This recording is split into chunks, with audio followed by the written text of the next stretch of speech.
Assalamualaikum and hi everyone. My name is Ahmad Hakim bin Chekmat. Today I am presenting about our case study on cardiovascular risk using artificial neural network. Our group contains 5 members. First, Asra. Second, Al-Shamil. Third, myself, Akil. Fourth, Aiman Kakimi. And lastly, Faris Danish. So for the introduction, cardiovascular disease remains a leading global cause of mortality. Our project's goal was to tackle this by creating an early, accurate, and long-term risk prediction model. So to do this, we designed a multi-layer perceptron or MLP using the UCI heart disease dataset. So we process key clinical indicators like age, resting blood pressures, serum cholesterol, and maximum heart rate. The numbers were excellent. Our optimized model achieved an accuracy of 95.45% and an area under the curve of 0.9887, significantly outperforming baseline logistic regression model. But high accuracy was only half of our objective. And now for our approach. In clinical practice, standards look like the Framingham risk score rely on linear statistical formulas. This traditional method often struggle to capture the complex nonlinear relationship on human biology. While neural networks solve this by easily mapping hidden patterns, they introduce a new problem, the black box dilemma. In healthcare, a doctor cannot trust an AI's high-risk prediction if they don't understand why it made that decision. To overcome this, we integrated an explainable AI framework called SHAP or SHARP into our architecture. We didn't just build an MLP that outputs a simple high-risk or low-risk label, but implying SHARP values, our model reverse engineers its own logic. It provides a transparent feature-level breakdown, explaining exactly which psychological factors drove the prediction for every single patient. Assalamualaikum and good afternoon. My name is Muhammad Nur Shaman BFND. So I will present about the inside the neuron artificial, which is information flow and weight tuning. So for this unit processes data, there are two phase cycle, which is the forward pass and the backward pass. So during the forward pass, our patient features such as age, same blood pressure, and serum cholesterol. So these features will be presented as an input signal.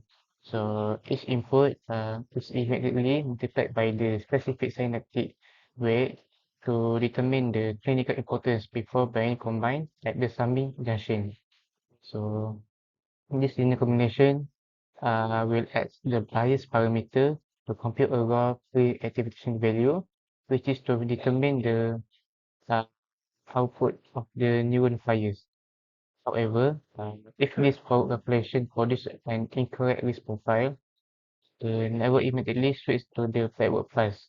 So backward pass will comparing the prediction to the two clinical target. So it computes an a error term known as a localized node delta. Then it determines a precise weight correction increment data and updates the parameters so that the network continuously improve its diagnostic boundaries over the time. Now we go to detailed description data. So the data features and clinical dictionary. Uh, our project utilized data cardiac arrest dataset.csv, which is it consists of the 1027 special records. So each observation contains the 13 physiological input attribute that combine the baseline patient demographic, like the biological sex and uh, the age, with the critical diagnostic test, like the resting blood pressure and exercise test profile. So the final output is the single binary target, which is one represented as a high risk of acute cardiac risk, and the zero represented as a normal or low risk case. So for the protocol for assessing reference dataset, we are using the Cleflin database from the UCL machine learning repository. So our implementation, we bypass the manual file management and same raw dataset programmatically using Python framework uh, to ensure a clean data ingestion path for the downstream pre-processing and standardization. Hi and Assalamualaikum. My name is Aswad Ilman. Today I will present about deep learning model for cardiac risk prediction. The model is a multi-layer synchrotron or MLP, developed using TensorFlow and Keras. The objective of this project is to predict whether a patient has a high or low risk of heart disease based on 11 clinical features such as age, cholesterol level, blood pressure, and heart rate. The MLP model consists of an input layer that receives 11 patient features. The hidden layer uses ReLU activation to learn complex relationships in the data. Batch normalization helps stabilize training while dropout removes 20% of neuron during training to prevent overfitting. Finally, the sigmoid activation function outputs a probability between 0 and 1, which is used to classify patients as high risk or low risk. Before training, all features were standardized using standard scale to ensure that every feature contributes equally to the learning process. The model was trained using the Adam optimizer and binary entropy loss function. To avoid overfitting, yearly stopping was used to stop training when validation loss stopped improving, while move checkpoint saved the best performing model. This is the model flowchart. First, we start the program and the model, and then we load in the dataset, which we take from heartdisease.csv. Then we prepare the data into three different sets: the training set, the validation set, and the testing set. Then we build the model, train the model, and then we evaluate the model. Then we then save the model and the scalar factor to get the terminal point, which is predict patient risk. Okay. And this is the learning process. First, from the dataset we feed in sample in batches of 32 from the input layer. And this data is passed through the hidden layers, which consist of 64 neurons and then 32 neurons. In the output layer, we use the sigmoid activation function to output the predicted risk, and we compare the network's prediction and the actual level through binary cross entropy. Then we perform the back propagation where through each layer and reverse through each node, we calculate the gradients of loss in respect to each weight. And we go through the layers in reverse order. Then we adjust the weights based on the gradients and the learning rate, which is 0.001 using the Adam optimizer. And this entire cycle from step 1 to step 6 is repeated for every batch in the data set for 100 up to 100 epoch. The model achieved excellent performance. It reached an accuracy of 95.45% and a precision of 97.27%. The recall value of 93.67% showed the most patients with heart disease were correctly detected. The confusion matrix show only two false positives and two false negatives.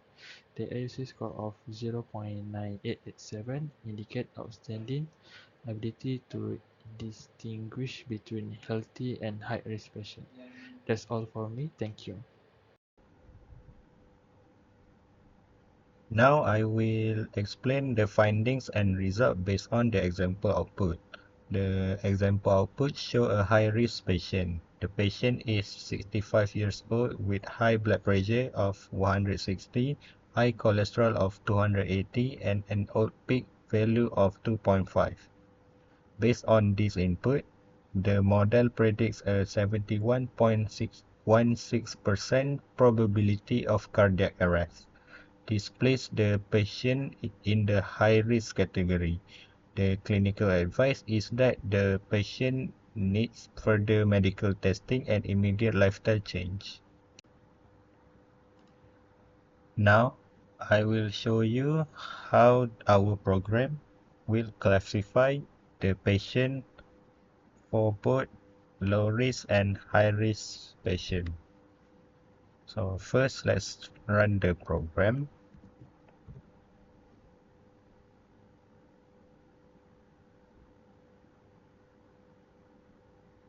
Okay, so let's say the age is 65, gender male, chest pain type asymptomatic, resting blood pressure we put 160 for example, cholesterol we put 280, fasting blood sugar